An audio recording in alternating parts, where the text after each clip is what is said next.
ഈ ഇത്രയും കാലത്തെ ഒരു പ്രവർത്തനത്തിൽ ഈ മത്സര പരീക്ഷകളിലെ മാറ്റങ്ങൾ എങ്ങനെയൊക്കെയാണ്? എത്രത്തോളം മാറ്റങ്ങൾ ഉണ്ടായിട്ടുണ്ട്? അതെല്ലാം കൃത്യമായിട്ട് നോക്കുന്നുണ്ടാകുമല്ലോ, അതുകൊണ്ടായിരിക്കുമല്ലോ. എങ്ങനെയാണ് ആ മാറ്റങ്ങൾ വന്നിട്ടുള്ളത് ഇപ്പോൾ? ഇപ്പോൾ നമ്മുടെ പബ്ലിക് സർവീസ് കമ്മീഷൻ ഇപ്പം നമുക്കറിയാം 3 ലെവലുകളാക്കി മാറ്റി. കുട്ടികൾക്ക് യോഗ്യതയുടെ അടിസ്ഥാനത്തിൽ 10th level, +2 level, degree level. മുൻപത് ഉണ്ടായിരുന്നില്ല. മുമ്പ് നമുക്കിപ്പം ഒരു സിലബസ് പറയുമ്പോൾ ജനറൽ നോളജ് എന്ന് പറഞ്ഞു കഴിഞ്ഞാൽ ആ ജനറൽ നോളജിൽ ഏത് വേണമെങ്കിലും ചോദിക്കാം. ഇപ്പോൾ നവോത്ഥാനം നടന്ന മേഖലയുണ്ട്, കോൺസ്റ്റിറ്റ്യൂഷൻ എന്നുള്ള മേഖലയുണ്ട്. അത് ഇത്ര മാർക്കിന് ഇത്ര മാർക്ക് എന്നുള്ളൊരു തരംതിരിവൊന്നും അവിടെയില്ല. GK ഒരു 50 മാർക്കിന് പറഞ്ഞാൽ ആ GK കടൽ പോലെ പഠിക്കണം. പക്ഷേ അതിൽ നിന്നൊക്കെ വ്യത്യസ്തമായി ശരിക്കും ഒരു സർക്കാർ ജോലി ആഗ്രഹിക്കുന്ന ഒരു കുട്ടിക്ക് ഒരുങ്ങി പുറപ്പെട്ടാൽ നേടിയെടുക്കാൻ പറ്റുന്നേ ഉള്ളൂ. കാരണം നമ്മൾ ഏത് പരീക്ഷയ്ക്കും അതിന് വ്യക്തമായ ഒരു സിലബസ്. ഇപ്പോൾ ജനുവരി മാസം, ഒരു വർഷത്തിന് ജനുവരി പിറക്കുമ്പോഴേക്കും പബ്ലിക് സർവീസ് കമ്മീഷൻ ഇന്ന പരീക്ഷയുടെ നോട്ടിഫിക്കേഷൻ ഉണ്ടാകും. അതിൻ്റെ സിലബസ് ഇന്നതാണ്, ഇന്ന മാസം എത്തുമ്പോഴേക്കും ആ എക്സാം വരും. അപ്പോൾ ഒരു കുട്ടി എന്തേ വേണ്ടു, ആ സിലബസ് പ്രകാരം കൃത്യമായി പഠിച്ച് ആ പരീക്ഷ ഡേറ്റ് എത്തുമ്പോഴേക്കും പരീക്ഷ എഴുതാൻ തയ്യാറാണെങ്കിൽ, പഠിച്ചു പോകുന്നൊരു കുട്ടിയാണെങ്കിൽ ഉറപ്പായിട്ടും റാങ്ക് ലിസ്റ്റ് മുൻനിരയിൽ എത്താൻ പറ്റും, ആ കുട്ടി ജോലി കിട്ടും. പക്ഷേ പുറത്തൊക്കെ പറയുന്നത് വെച്ചാൽ ഇപ്പോൾ നമ്മുടെ ഇപ്പോൾ സ്റ്റേറ്റ്മെൻറ്റ് ടൈപ്പ് ക്വസ്റ്റിലേക്ക് മാറി, പ്രസ്താവന രൂപത്തിൽ. ആദ്യം ഡയറക്റ്റ് ചോദ്യങ്ങളായിരുന്നു. ഈ സ്റ്റേറ്റ്മെൻറ്റ് ടൈപ്പ് ക്വസ്റ്റ്യൻ ആകുന്നതാണ് ഒരു കുട്ടിക്ക് നല്ല അറിവ് ഉണ്ടാക്കിയെടുക്കാൻ വേണ്ടി പറ്റുക. ഒരു മേഖലയെക്കുറിച്ചുള്ള പൂർണ്ണമായ അറിവാണ് സ്റ്റേറ്റ്മെൻറ്റ് ടൈപ്പ് ക്വസ്റ്റ്യൻ. അപ്പോൾ അതുകൊണ്ട് പരീക്ഷയുടെ നിലവാരത്തിൽ മാറ്റം വന്നു. കുട്ടികൾ പ്രിപ്പയർ ചെയ്താൽ മാത്രം കിട്ടുന്ന രീതിയിലേക്ക് മാറി തുടങ്ങി. പണ്ട് നമ്മൾ വെറും PYQ മാത്രം പഠിച്ചു പോയി കഴിഞ്ഞാൽ കിട്ടുന്ന രീതിയായിരുന്നു. ഇപ്പം ശരിക്കും എല്ലാ മേഖലയെക്കുറിച്ചും നല്ല അറിവുണ്ടാകണം. ഈ കണക്കും ഇംഗ്ലീഷുമാണ് ഒരു കാലത്ത് ഏറ്റവും കൂടുതൽ പേരെ വലച്ചിരുന്നത്. കണക്കറിയാവുന്ന ആൾക്ക് ഇംഗ്ലീഷ് അറിയില്ല, ഇംഗ്ലീഷ് അറിയാവുന്ന ആൾക്ക് കണക്കറിയില്ല.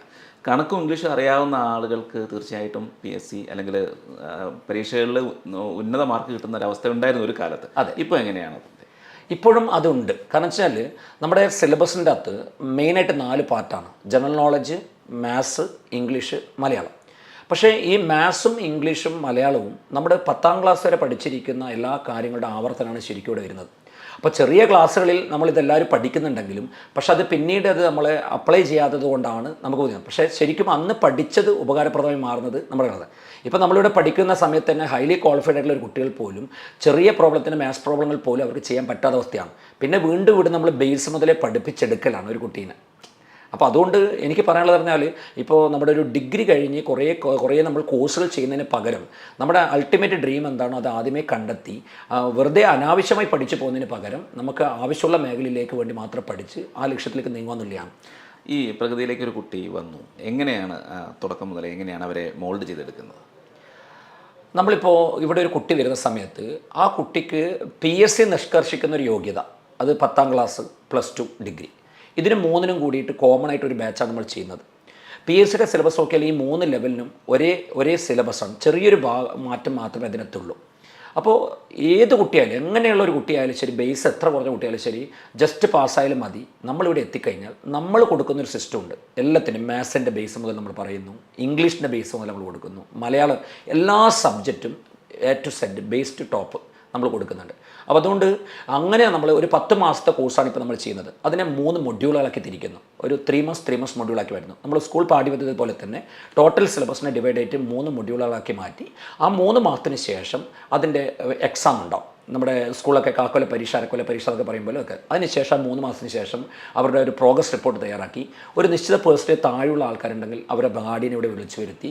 അപ്പോൾ അതിനുശേഷം അവർക്ക് വീട്ടിൽ നിന്നും കൂടി ഒന്ന് ശ്രദ്ധിക്കാൻ വേണ്ടി പറഞ്ഞു കൊടുത്ത് അങ്ങനെ ശരിക്കും ആ ലെവലിൽ നമ്മളിങ്ങനെ കൊണ്ടുവന്നു. അപ്പോൾ 10 മാസം എത്തുമ്പോഴേക്കും സിലബസ് കംപ്ലീറ്റ് കവർ ചെയ്യും. പിന്നെ അതിനുശേഷം നമ്മളൊരു ടെസ്റ്റ് നടത്തിയിട്ട് ഇവർ മിഷൻ ബാച്ചിലേക്ക് കൊണ്ടുപോകും. ആ മിഷൻ ബാച്ച് എന്ന് പറഞ്ഞാൽ ക്ലാസ്സുകളില്ലാത്ത എക്സാം മാത്രമുള്ള ബാച്ചുകളായിരിക്കും. അതിൽ നിന്ന് നമ്മൾ എന്ത് ചെയ്യുക, ഓരോ പരീക്ഷയുടെ മോഡൽ എക്സാമുകൾ കൊടുത്ത് അതും PSC എക്സാം ചെയ്യുന്ന അതേ രീതിയിൽ 1 മാസത്തിൽ ഒരു തവണ ഒരു കാറ്റഗറി സിസ്റ്റം ഉണ്ട്. അന്ന് പറഞ്ഞാൽ അന്ന് രാവിലെ കുട്ടികൾ 7:45 ഇൻസ്റ്റിറ്റ്യൂട്ടിൽ റിപ്പോർട്ട് ചെയ്യണം. 8 മണിക്ക് ബെല്ലടിച്ച് കഴിഞ്ഞാൽ നമ്മൾ PSC എക്സാം നടന്നതിൽ ഒരു സെക്കൻഡ് വൈകിയാൽ പിന്നെ ക്ലാസ് കയറ്റില്ല. അപ്പോൾ അങ്ങനെ വരുമ്പോൾ കുട്ടികൾ തലേദിവസം പോലും വന്നിട്ട് മറ്റു ജില്ലയിൽ പോലും തങ്ങി നിന്നിട്ടാണ് ഇവിടെ എക്സാമിന് വേണ്ടി തയ്യാറാവുക. അപ്പം ശരിക്കും യഥാർത്ഥ പരീക്ഷകൾ കിട്ടുന്ന അതേ ഫീലിംഗ് മുന്നേ തന്നെ നമ്മൾ ഇവിടെ ഉണ്ടാക്കിയിട്ട് മോക്ക് ടെസ്റ്റിൽ എഴുതി അവരെ ഒരു മാർക്ക് 100ൽ ഒരു 80+ എബോവിൽ എത്തിക്കാനാണ് നമ്മൾ പരിശ്രമിക്കുന്നത്. ഈ ലെവലിൽ എത്തിക്കഴിഞ്ഞ് പോയി കഴിഞ്ഞാൽ ഏത് കുട്ടിയും PSCയുടെ എല്ലാ റാങ്ക് ലിസ്റ്റിൽ എത്തുന്നുള്ളൊരു ബോധ്യമാണ് കുട്ടികൾ നമുക്ക് കൊടുക്കുന്നത്. അപ്പോൾ കൃത്യമായിട്ടും ശരിക്കും ഒരു ബോധവൽക്കരിച്ച് അതുപോലെ തന്നെ അവർക്ക് ഏതൊക്കെ ജോലികളെ കിട്ടുക, നമ്മളിപ്പോൾ പഠിക്കുന്നതിലൂടെ നമുക്ക് കിട്ടാവുന്ന പോസ്റ്റുകൾ ഏതൊക്കെ, അതിൻ്റെ സാലറി ഏതൊക്കെ, അതുമാത്രം പോരാ. നമുക്കൊരു കുടുംബം മുന്നോട്ട് കൊണ്ടുപോകണമെങ്കിൽ ഇപ്പോൾ നമ്മളിപ്പോൾ ഒരു സെക്രട്ടറി അസിസ്റ്റൻ്റ് എന്ന് പറഞ്ഞ പോസ്റ്റ് എഴുതുന്നു. അപ്പോൾ തിരുവനന്തപുരത്ത് സെക്രട്ടേറിയറ്റ് കിട്ടാം, PSC ഓഫീസിൽ കിട്ടാം. പക്ഷേ ഇരിട്ടിയിലുള്ള ഒരാൾക്ക് നമ്മുടെ നാട്ടുപുറത്ത് വർക്ക് ചെയ്യണമെന്നുണ്ടെങ്കിൽ ആ പോസ്റ്റ് കിട്ടിക്കഴിഞ്ഞാൽ പോകാൻ പറ്റില്ല. അപ്പോൾ ശരിക്കും ഒരു ജോലിയുടെ സ്വഭാവം എന്താണെന്നുള്ള ഫസ്റ്റ് ക്ലാസ് നമ്മൾ അതാ കൊടുക്കുക. ഏത് നമ്മുടെ യോഗ്യതയ്ക്കനുസരിച്ച് ഏതൊക്കെ പോസ്റ്റുകളാണ് നമുക്ക് കിട്ടുക, അതിൻ്റെ സാലറി എത്രയുണ്ടാവും എന്ന്. അപ്പോൾ ഒരു കുട്ടിക്ക് സെലക്ട് ചെയ്യുക അതിലേതാണെന്നുള്ളത്. അങ്ങനെ ശരിക്കും കാര്യപ്രാപ്തിയോടുകൂടി വരുമ്പോൾ തന്നെ ബോധവൽക്കരിച്ചിട്ടാണ് നമ്മൾ കാര്യങ്ങൾ എടുക്കുന്നത്. ക്യാൻവാസിങ് എന്നൊരു സിസ്റ്റം ഇല്ല. നമ്മുടെ കണ്ടീഷൻ പറഞ്ഞ് പൂർണ്ണ താല്പര്യമുള്ള ആൾക്കാരെ മാത്രമേ നമ്മൾ ഇതിനകത്ത് അഡ്മിഷൻ എടുക്കാറുള്ളൂ.